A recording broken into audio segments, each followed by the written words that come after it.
5 burning questions you might have after watching Morbius.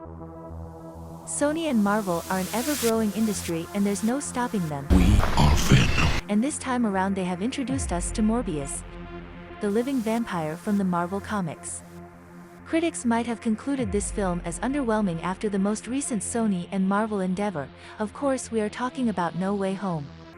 Having said that, Morbius does raise some very interesting questions, and an abundance of Easter eggs and the post-credit sequence leave the fans curious about what's to come next. Here are some of the burning questions that we have tried to answer. From who Morbius really is, to how does he fit into Marvel, there's a little bit of everything to feed your curiosity. Let's begin, shall we? Is Morbius like most superheroes or supervillains that we see in Marvel? Or does he blur the line between a hero and a villain? To classify Morbius as a hero or villain is rather complicated. This living vampire was created by writer Roy Thomas and artist Gil Kane in the year 1971. He falls somewhere between the human to vampire scale. However, he is very different from the superheroes that we have grown up with within Marvel Comics and Marvel Cinematic Universe. Taking the example of the beloved character Bruce Banner, who turned into the Hulk after a failed experiment, and while the concept of Morbius and Hulk is the same, they are very different from each other. Both of them being scientists and learned men, we see Michael Morbius make an exceptional effort to try and control himself, keeping notes and records of every time he turns. As for Hulk, all he did was smash and destroy, leaving a guilty Bruce behind. In this film, Michael Morbius does everything in his power to make sure he doesn't hurt any more people, even if it means reaching the end of his own existence, which isn't something we see very often in Marvel.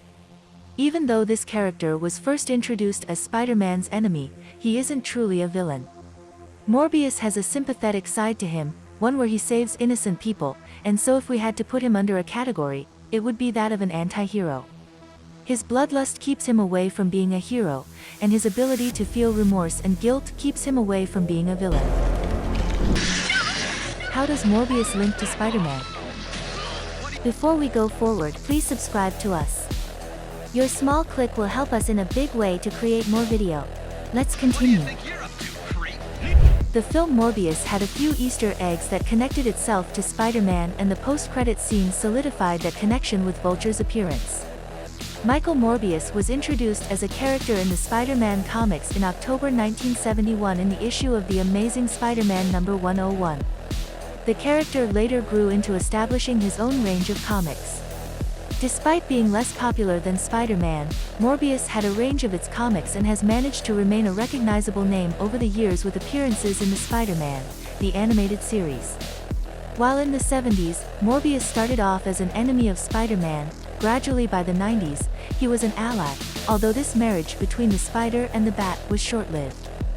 As for the movie, we see the newspaper The Daily Bugle appearing several times, a news outlet most popular in the Spider-Man films.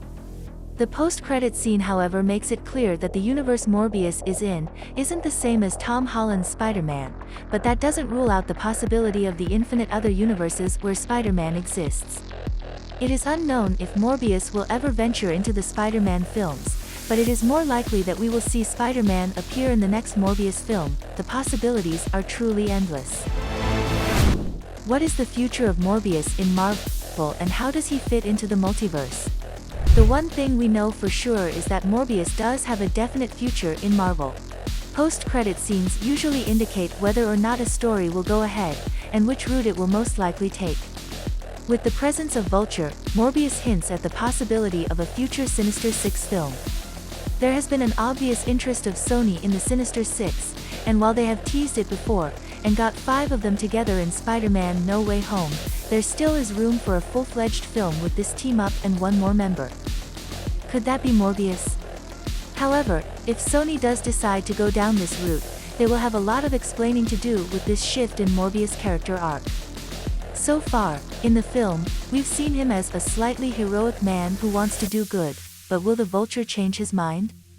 Or does he go through something even more sinister than turning into a vampire and losing his best friend, that makes him go down the Sinister Six route?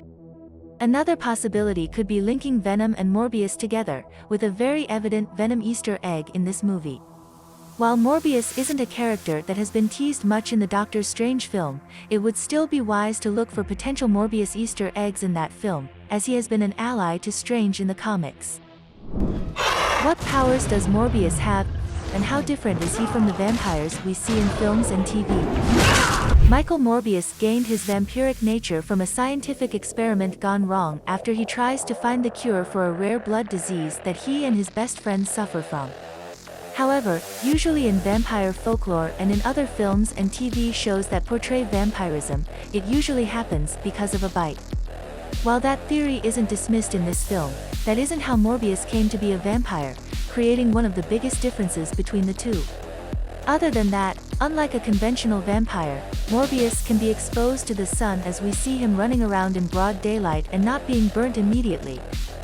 That he is also not vulnerable to stakes through the heart, religious artifacts, and it is highly doubtful that garlic would affect him either. While Morbius goes from pale and skinny to buff and with some red in his cheeks, he still doesn't look like most male vampires we often see, for example, Damon Salvatore from the Vampire Diaries, who looks rather appealing with his fangs out, or Edward Cullen from the Twilight series. Morbius in this film closely resembles his vampire form in the comics. They haven't gone for the charming, dashing, blood dripping down his chin look, but a more realistic, bloody, and brutal one. Who was the true villain of this film? Marvel is known for giving its fans some of the best supervillains in the history of superhero cinema. One might assume that given Morbius's history in the comics, he might have been the villain in this film, but they'd be wrong because the true villain was Lucien aka Milo. We see Milo and Michael form a bond at a very young age when they're at the same hospital together, suffering from the same disease, and it was them against the world. As the film progresses, we see their bond remain the same as grown-ups, and when Morbius finds a rather horrifying cure, and despite all his attempts and protests, Milo decides to take it, demanding to be free from his sickness. The liberation and freedom paired with bloodlust are what turn Milo into a villain. He embraces the monster within him, it makes him feel more alive than he ever had, and there's no stopping him. Matt Smith embodies the sinister role perfectly and even has a quirky little dance to go with it. His charming personality, paired with his good looks and stellar acting, introduce us to yet another villain that we can't help but love, and he was indeed the highlight of this film. Holy water? Really? Yeah. You ever see Lost Boys? That was all in this video. Do hang around for more awesome content on everything that's movies, comics, and TV.